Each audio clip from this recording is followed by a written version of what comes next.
Hey painters, it really is a good day to paint, and I've got some more techniques to show you, so let's get started. Let's go back to our pear and our shelf, and we'll talk about a technique that I call dry brushing.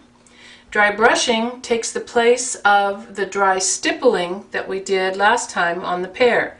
We used a round brush on the pear, and we stippled in a rounded shape to complement the size of the pear.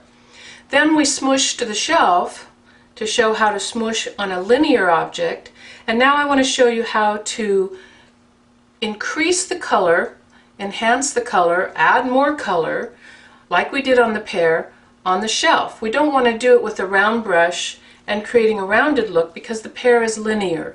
So instead of doing a dry stipple, we're going to do a dry brush. So let's go back to our worksheet. I'll show you the technique first, and then I'll show you how to apply it. To do a dry brushing, we're going to use a little more paint and a little more water on the brush than we do for the other two techniques that I've showed you. We're going to pick up the color that we want to use, blend it into the brush. So the brush is loaded with quite a bit of paint and just a tad bit more water than what we saw before. We're going to stand the brush up and whisk. We're going to whisk the color back and forth so that we're creating an area of color, but that color has blended, softened edges on it. Somewhat similar to the way we stippled and created the softened edges on the stippling. So let's see how this works on our shelf. Remember, your brush is going to be wet. You're going to blot it, but you're not going to blot it quite so much this time. This time maybe it will make your fingers just a little bit wet. Pick up the color that we want to use. We're going with our lighter value so that we can enhance the light value on the shelf. And I'm going to just gently, on my dark palette here, I'm just gently going to blot that on the palette just a time or two to make sure I don't have a big gob of paint on the end. Then I'm going to set the brush down. Maybe that was, I need just a little less paint than that. Set the brush down and whisk, whisk, whisk back and forth to create the light color that I want to blend into the dark. So I'm just whisking back and forth. I'll pick up just a little bit more color to whisk into this light area up here at the top and on this side.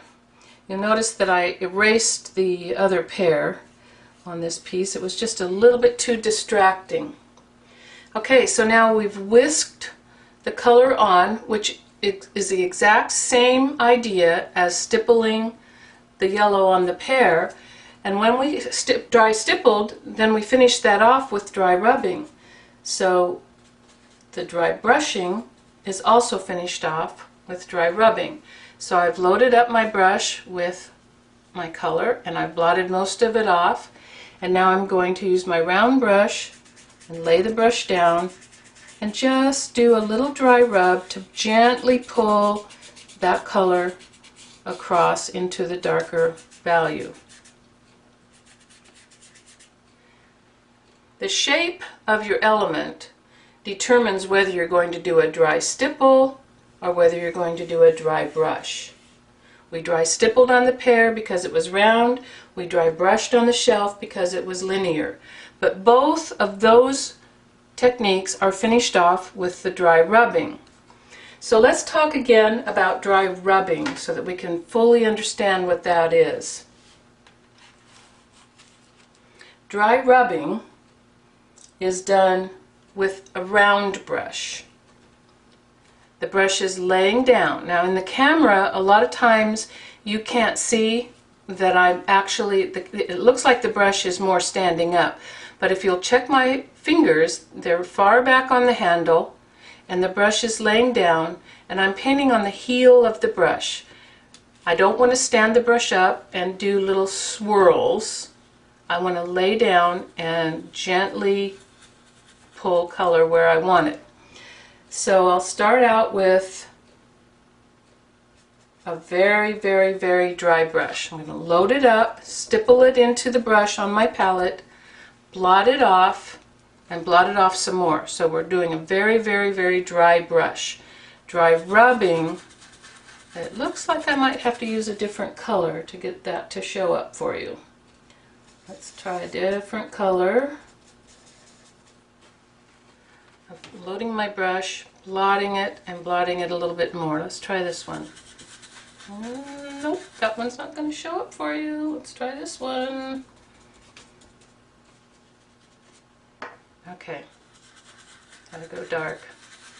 So we're doing a little bit of paint. Remember, it's like looking through the screen on your window.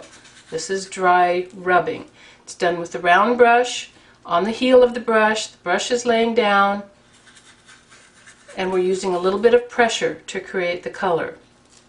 Now, dry brushing is done with any of the brushes. It can be done with the oval, the flat, the round. It's done with a little more paint and a little more water so that you can brush off the tips of the brush. So instead of applying pressure, you're going to paint on the tips of the brush very lightly. So you're whisking, whisk, whisk, whisk.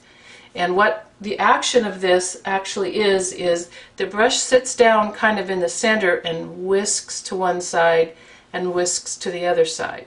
So you're creating most of the color here in the center part of the area and whisking it off to the sides. So you can see that these two techniques, dry brushing and dry rubbing, create two totally different looks. So it's important and very helpful if you use the correct words. Dry rubbing, and maybe you can remember that by the fact that you are actually rubbing. Can you hear me rubbing? And dry brushing, you're actually brushing. The dry rubbing is my finishing effect. It's used to create medium values. It finishes off a lot of the applications of color, and I use it for just about everything. So the dry rubbing would have been used on the pear here and on the shelf here. Now, if it seems a little confusing to you, whether you're supposed to dry brush or dry rub or dry stipple, then maybe you'd like to refer to my website, click on Packets, then click on Instructions, and you'll see my terms and techniques packet there that tells you all the stuff I've been telling you. That's all I've got for today. I'll see you next time.